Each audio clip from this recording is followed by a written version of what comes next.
Sebelum lanjut, kami ingatkan untuk tetap membeli dan membaca buku dari versi cetaknya. Karya Eka Kurniawan. Seperti dendam, rindu harus dibayar tuntas.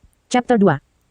Semuanya berawal beberapa tahun sebelumnya, jauh sebelum Ajo Kawir pergi ke Jakarta dan menjadi sopir truk dan bertemu dengan seorang perempuan bernama Jelita. Ketika kedua bocah masih berumur 12 atau 13 tahun, entahlah, kadang-kadang hal seperti itu menjadi terlalu kabur untuk mereka ingat, meskipun bagian-bagian kecil dari peristiwa yang mereka alami begitu terang, benderang diingatan.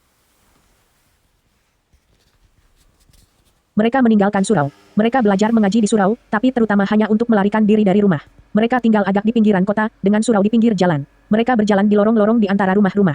Lalu mereka berbelok. Selama beberapa hari mereka sering berbelok di sudut itu, menuju rumah Pak Kepala Desa. Mereka berlindung di balik bayangan rumah.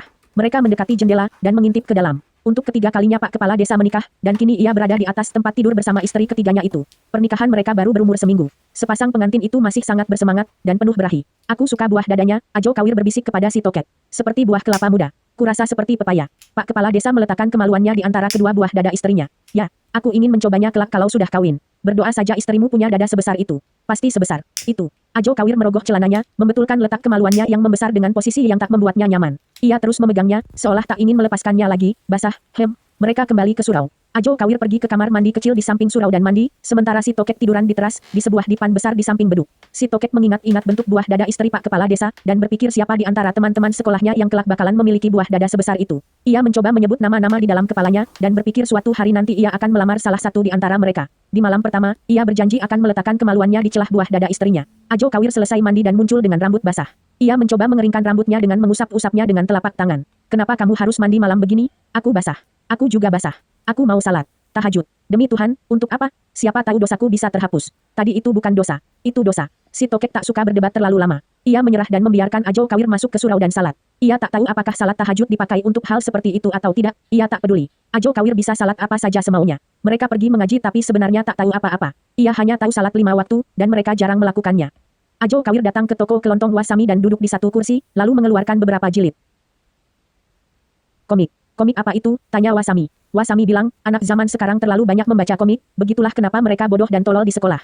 Ajo Kawir memperlihatkan komik-komiknya. Tapi ini komik tentang surga dan neraka, katanya. Bahkan Kiai di surau memuji komik-komik ini. Baguslah kalau kamu baca komik seperti itu, kata Wasami. Aku tak tahu ada komik seperti itu. Kalau kita membunuh seekor nyamuk, di neraka akan ada nyamuk raksasa membunuh kita. Membunuh berkali-kali dan mati berkali-kali. Jangan pernah membunuh, kata Wasami. Dan jika mencuri, akan ada golok yang memenggal tangan kita.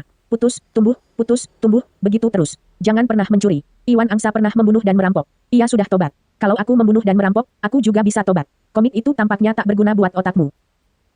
Malam itu si Toket menemukan sesuatu yang lebih menarik daripada buah dada istri Pak Kepala Desa dan percintaan mereka, dan ia mau membagi rahasianya dengan Ajo Kawir. Astagfirullah, bisakah kita cari mainan lain? Tanya Ajo Kawir. Aku tak mau masuk neraka dan kemaluanku digigit memek bergigi. Si Toket tak tahu memek memiliki gigi, tapi ia tak mau memedulikan hal itu sekarang. Si Toket membujuknya, mengatakan bahwa jika ia melakukannya sendirian, itu tak bakal mengasyikkan. Bahwa semua dosa akan diampuni kecuali kamu menyembah selain Allah. Ia mendengar hal ini dari kiai mereka di surau. Jika itu memang lebih hebat, kata Ajo Kawir ragu-ragu, mari kita lihat. Iwan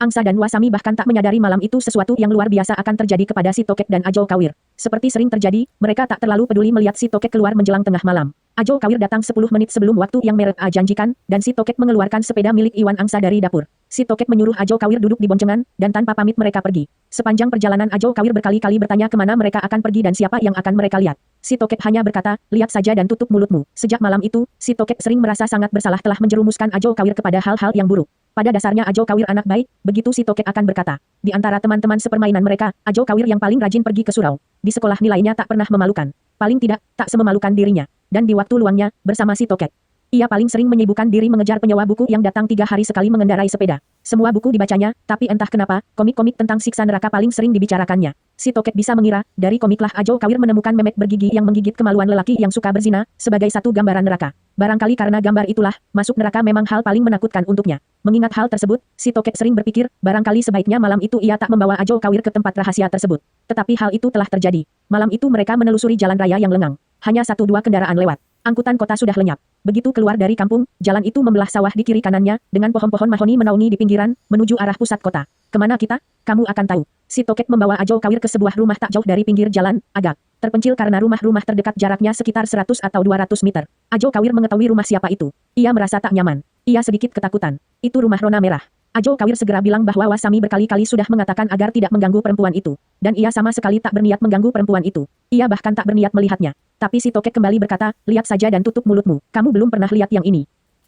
Anak-anak mengenal Rona Merah sebagai perempuan sinting yang suka mengamuk. Sebenarnya tak pernah ada anak yang benar-benar melihatnya mengamuk. Tapi bahwa ia sinting, tampaknya benar. Perempuan itu lebih banyak diam di rumahnya, tak mau bicara dengan orang, kadang-kadang tertawa sendiri, menjerit-jerit sendiri. Pernah ada orang dari dinas sosial hendak membawanya pergi, tapi kemudian ia mengamuk dan menggigit salah satu dari mereka. Tak ada yang bisa memastikan apakah peristiwa itu benar atau tidak, tapi sejak itu tak pernah ada orang yang mencoba mengeluarkannya dari rumah itu. Sampai jumpa di chapter berikutnya.